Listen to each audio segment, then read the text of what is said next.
নমস্কার, সুপর্ণাস ক্রিয়েশনে সকলকে স্বাগত। চলে এলাম আরও একটি নতুন ভিডিও নিয়ে। আজ বানাবো পেপার গান। তো ভিডিওটি ভালো লাগলে লাইক, কমেন্ট ও শেয়ার করো, আর হ্যাঁ, অবশ্যই চ্যানেলটিকে সাবস্ক্রাইব করো। তো প্রথমে একটি ব্রাউন পেপার নিয়ে নিলাম। এবারে এটাকে স্কেল দিয়ে মাপ করে পেন্সিল দিয়ে এঁকে নিলাম। এবারে কাটাকুটি করে নিলাম। এটাকে ঠিক মিডল বরাবর এভাবে ভাঁজ করে নিলাম। এবারে এটাকে তার মিডল দিয়ে ঠিক এইভাবে প্রথমে একটা সাইড ভাঁজ করে নিলাম, তারপর অন্য সাইডটাকে এইভাবে ভাঁজ করলাম। এবারে দুটো সাইডকে মুড়িয়ে একটা করে দিলাম, ঠিক যেভাবে দেখছো সেইভাবে করে দিলাম। এবারে মিডল থেকে এইভাবে মুড়ে নিলাম। এবারে সাইড থেকে এইভাবে আরো দুবার ভাঁজ করে নিলাম, ঠিক যেমন দেখছো এভাবে। এবারে এটাকে মুড়ে দিলাম।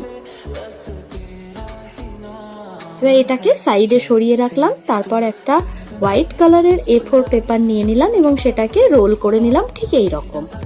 এবারে এই রোলটাকে মিডল ওয়াইজ আমি ভাঁজ করে নিলাম। এবারে এই রোলটাকে আমি আগে যে ব্রাউন পেপারটা সরিয়ে রেখেছিলাম সেটার ফাঁক দিয়ে এভাবে ঢুকিয়ে দিলাম।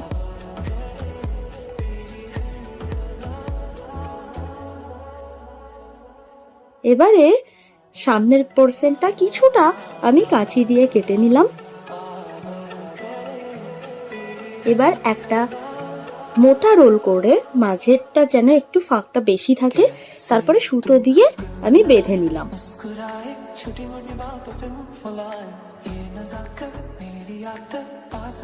এবারে আরো একটা রোল নিয়ে একদম শেষ প্রান্তে একটু ভাঁজ দিয়ে তার মধ্যে একটা রাবার ব্যান্ড দিয়ে সেটাকে সুতো দিয়ে এইভাবে বেঁধে নিলাম। তারপর রাবার ব্যান্ডটা ওই মোটা রোলটার মধ্যে ঢুকিয়ে গার্ডারটাকে সামনের দিক দিয়ে টেনে দিলাম। এরপরে আরো একটা ছোট রোল ওই মোটা রোলটার সামনের দিকটাতে দিয়ে এবারে কিছু পেপার কাপ সাজিয়ে নিলাম এইভাবে। তারপরে গানটাকে চালিয়ে দিলাম। ভিডিওটি ভালো লাগলে একটা কমেন্ট করে যেও। দেখা হচ্ছে নেক্সট ভিডিওতে। টাটা।